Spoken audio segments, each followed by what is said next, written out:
Section number 28, consent known to be given under fear or misconception. Sir జనరల్గా consent అంటే ఏంటి sir? సమ్మతించటం, right sir, అనుమతించటం, లేకపోతే దేనికైనా ఒప్పుకోవటం. Simple, correct not sir? In simple words okay అని చెప్పడం, కరెక్ట్ నాట్ సార్? కన్సెంట్ ఇవ్వాలంటే ప్రాపర్గా ఏజ్ క్రైటీరియా ఉండాలి, వాడికి బుద్ధి పరంగా పనిచేయాలి, కరెక్ట్ నాట్ సార్? చాలా క్రైటీరియాస్ ఉంటాయి, రైట్ సార్? ఇక్కడ ఏం చెప్పారు?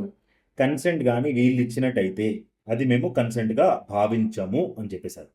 మరి ఎవరు ఈ ముగ్గురు? సార్ ఎవరైనా భయంతో లేకపోతే అర్థం కాకుండా కన్సెంట్ ఇచ్చినట్టయితే అది కన్సెంట్గా భావించరు. ఎవడైనా పిచ్చోడు కన్సెంట్ ఇచ్చినట్టయితే అది కన్సెంట్గా భావించరు. ఎవరైనా పిల్లలు 12 years బిలో పిల్లలు కానీ కన్సెంట్ ఇచ్చినట్టయితే కన్సెంట్గా భావించరు. సింపుల్. ఒకసారి చదువుతాం చూడండి సార్.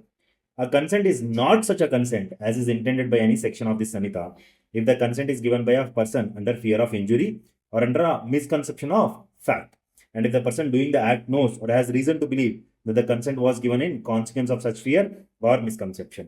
అంటే ఎవరైనా భయంతో, అంటే వాడు నన్ను గాయం ఏమైనా చేస్తాడేమో అని ఆ భయంతో ఏమైనా కన్సెంట్ ఇచ్చినట్టయితే, లేకపోతే వాడు ముందులో చెప్పేది అర్థం కాకుండా ఏదైనా కన్సెంట్ ఇచ్చినట్టయితే అది కన్సెంట్గా భావించరు. Okay. B point. If the consent is given by a person who from unsoundness of mind or intoxication is unable to understand the nature and consequence of that to which he gives consent. ఎవరైనా కానీ అంటే మతి స్థిమితం సరిగ్గా లేనోళ్ళు, పిచ్చోళ్ళు ఏమైనా consent ఇచ్చినట్టుగా అయితే, లేకపోతే తాగినప్పుడు ఎవరికైనా మీరు కన్సెంట్ తీసుకున్నట్టయితే అది కూడా కన్సెంట్ కిందకి భావించరు.